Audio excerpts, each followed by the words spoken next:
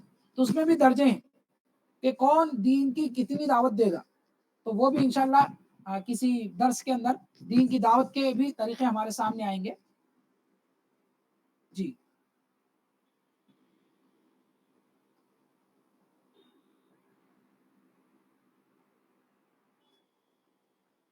جی وقت ہو چکا ہے، اگر کسی کو کچھ سوال ہے تو کر لیجئے. کلاس کا ہم اختتام کرنے جا رہے ہیں.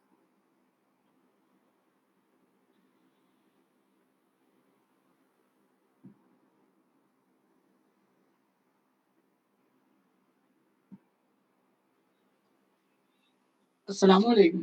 جی وعلیکم السلام. مولانا صاحب اس کی ریکارڈنگ اویلیبل ہے کیا؟ جی ریکارڈنگ تو ہمارے ذمہ دار صاحب نے کہا تھا کہ وہ ریکارڈ کرنے والے ہیں. اچھا اگر ریکارڈنگ اویلیبل ہے تو انشاءاللہ گروپ میں ڈال دیا جائے گا اس کو. ٹھیک ہے نا، جزاک اللہ. جی کلاس ہو چکی ہے، آپ حضرات جانے والے حضرات جا سکتے ہیں. جزاک اللہ خیر.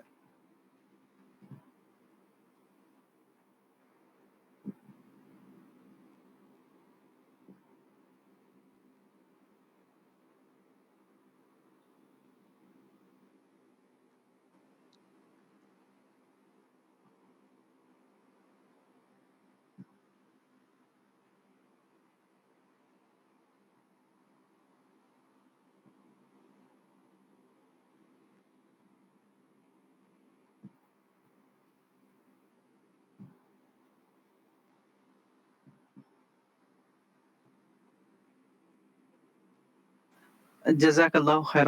دعاؤں کی گزارش مولانا صاحب. جی انشاءاللہ. کہاں سے ہیں آپ؟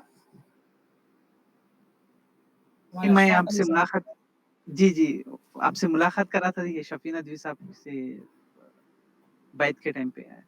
اچھا جی مہندی پٹنم. اچھا ماشاء اللہ. جی ٹھیک ہے. آپ سے واٹس ایپ میں بھی تعلق ہے. اچھا جی جی ٹھیک ہے. جزاک اللہ خیر. دعاؤں کی گزارش. جی انشاءاللہ. ہمارے ڈاکٹر نجیب صاحب موجود ہیں؟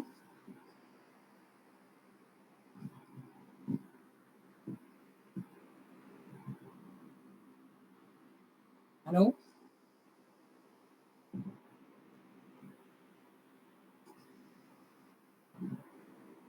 جی چلیے کلاس ختم ہو چکی ہے، انشاءاللہ کلاس کا اختتام کیا جا رہا ہے. سبحان اللہ و بحمدہ، سبحانک اللہم و بحمدک، ونشہد ان لا الہ الا انت، نستغفرک و نتوب